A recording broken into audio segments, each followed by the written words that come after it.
मंडळी राम राम. मी शाहीर विठ्ठल बंडगर, गाव माझं रेवनाळ. मी आज 4-5 वर्ष झालं ववी धनगरी ववी म्हणतो. आणि म्हणत असताना पहिले मी ढोल वाजवत होतो. त्याच्यानंतर आता 1-2-3 वर्ष झालं मी ववी म्हणतोय. ववी म्हणत असताना सतत मला मेंढ्या आणि आपला सिद्ध माळिंग राया, संत बाळूमामा, चिचणीची कारडी मायवा, ही 2-3 कथेतनं मला सारखंच मेंढी माऊलीचं मला सारखंच मला आडवया लागलं. 4 माणसं मला विचारू लागली. मग असंच मग 1 वर्षा पाठीमागं मी गेलतो हुलजती मठावरती गेलो होतो.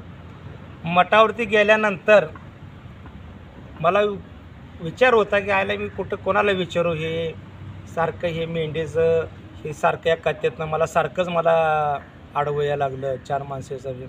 पण मला विचारायचं होतं काय, ही मेंढी माऊलीचं हे कुठनं उगम झाला हे माझ्या डोक्यात 1 वर्षभर होतं. पण मंडळी मी हुलजतीला गेल्यानंतर एक पुजारी मामा होता.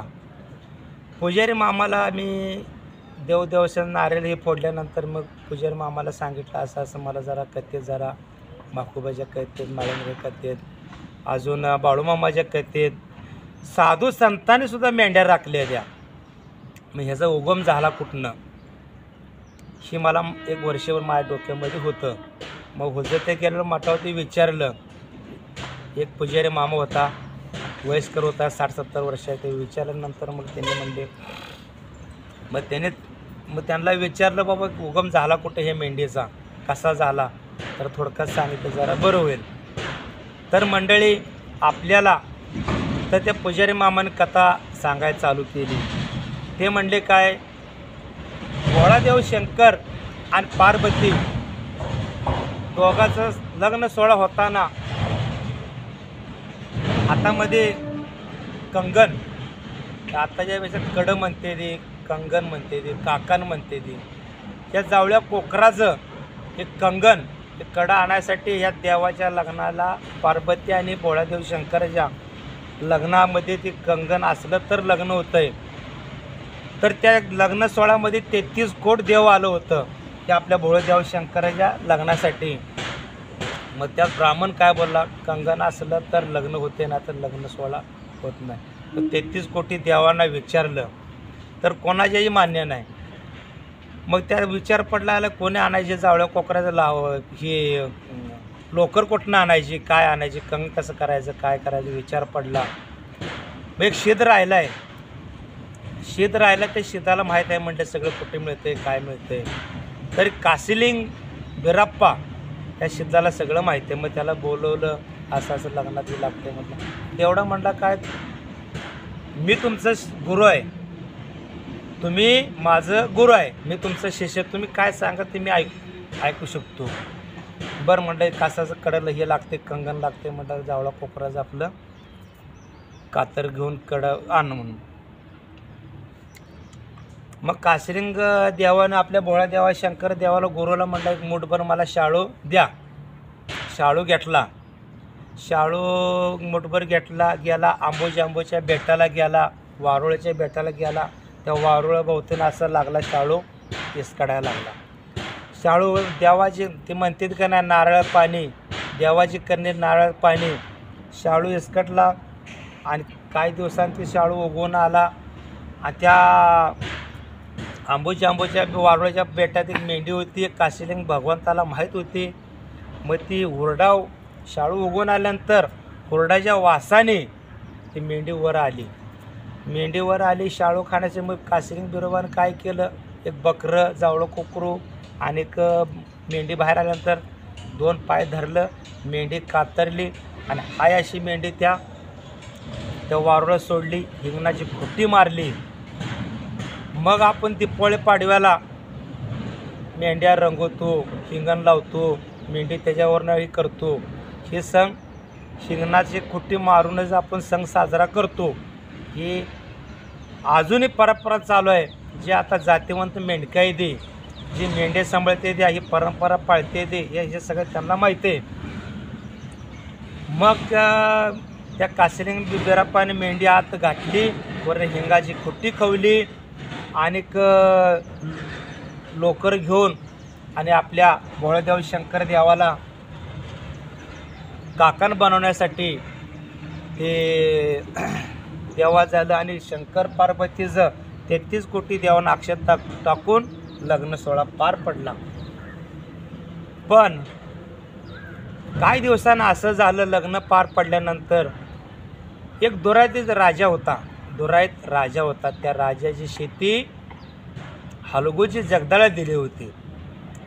मग दुराईत राजाने दिल्यानंतर शेती बी लागला. हळदीची 12 बैलाचं चावर नांगूर म्हणते ते, त्या नांगूर हाणत चांगली शेती केली. फळं सुगंध घमघमाट वास सुटला. हलगूचे शिरी 12 बैलाचं नांगूर होतं, चांगलं चाललं होतं. मग सुगंध वास सुटल्यानंतर वास हा गेला कुठं?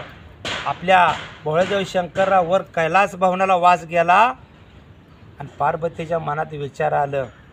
देवाला लागली बोलायला, देवा खाली मानवखंडामध्ये कुणी तर फळाचा वास सुगंध यायला लागला, आपण गेलं पाहिजे त्या भेटीला.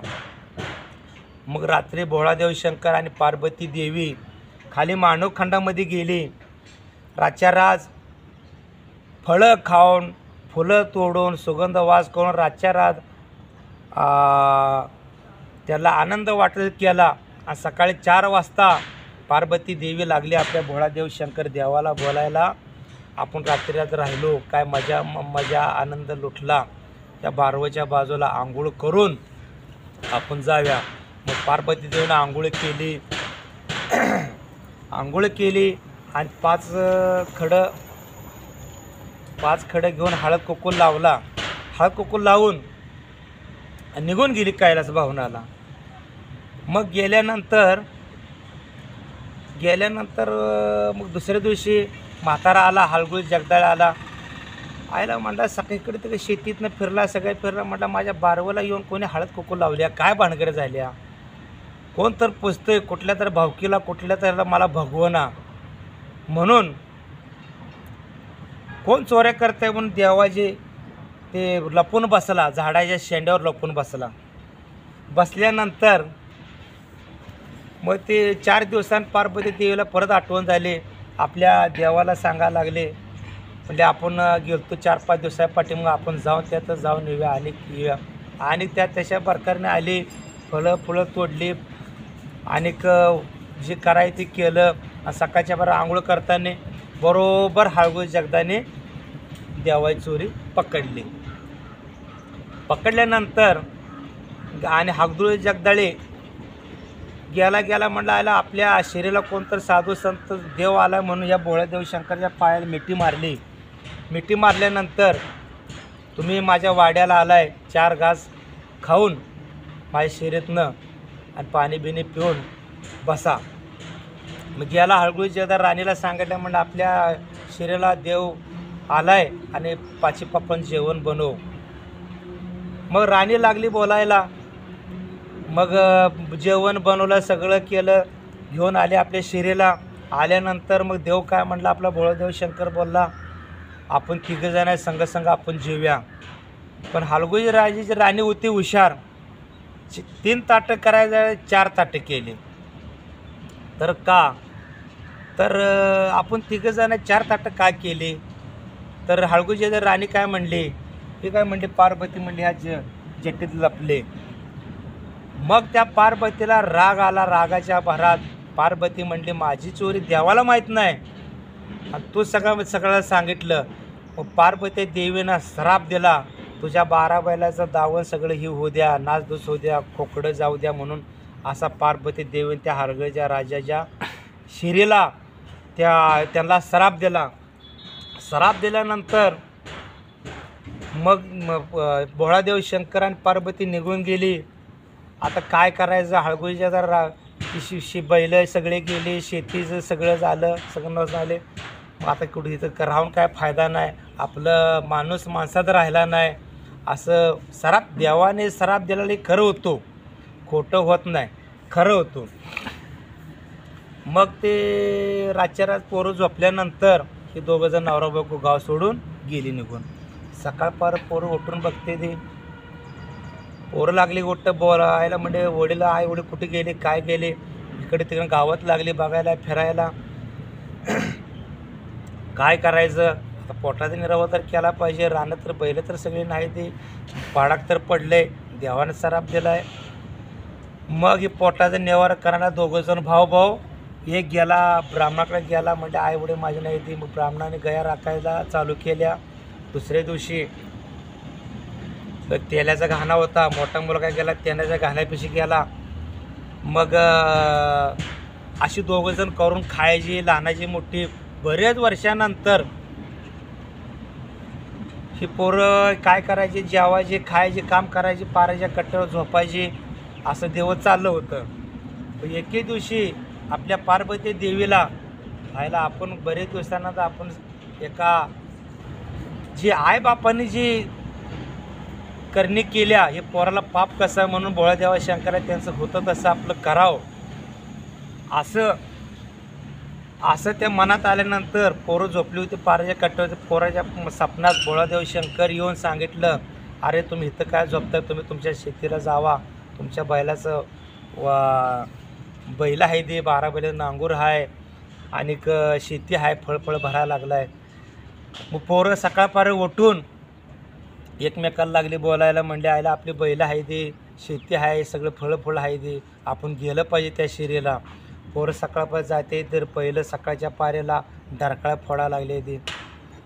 मग पोरं काय गप असतील काय, अनादर लगेच नांगूर झोपला, लगेच चालू केलं नांगूर. 12 महिन्याचा नांगूर झोपला.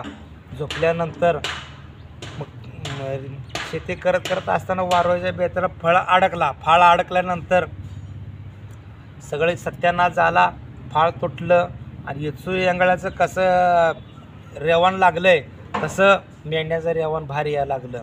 अर म्हणजे कुठनं काय यायला लागले, कसं यायला लागले, काय भानगड्या म्हणून. पोरानं काय केला, कोणी जाळ केला, कोणी काय केलं, कोणी पेटवलं, कोणी काय केलं. काय मेंढ्या आत गेल्या, काय मेंढ्या बाहेर आल्या, आणि काय पोळवल्या. जी काय मेंढ्याला डाग लागला, काय काळे झाले ती, काय तांबडे झाले ती, काय पांढरी झाली ती, काय डपले झाले ती. मग ह्या त्या हळगुजीच्या शेती दुरा त्या राजापासून वारोळच्या बेटापासून हे मेंढ्यांचा उगमन झाला, असं त्या आपल्या हुलजेच्या पुजारीनं मला सांगितलं. जेवढं मला कळलं आहे ते तुमच्यापर्यंत पोचवलं आहे. जे अजून काय कळलं आहे ते शाहीर लोकांकडनं आणि मेंढक्या गड्याकडनं मी तुम्हाला माहिती देत जाईल. आणि शाहीर मी विठ्ठल बंडगर, गाव माझं रेवनाळ. नमस्कार आणि धन्यवाद.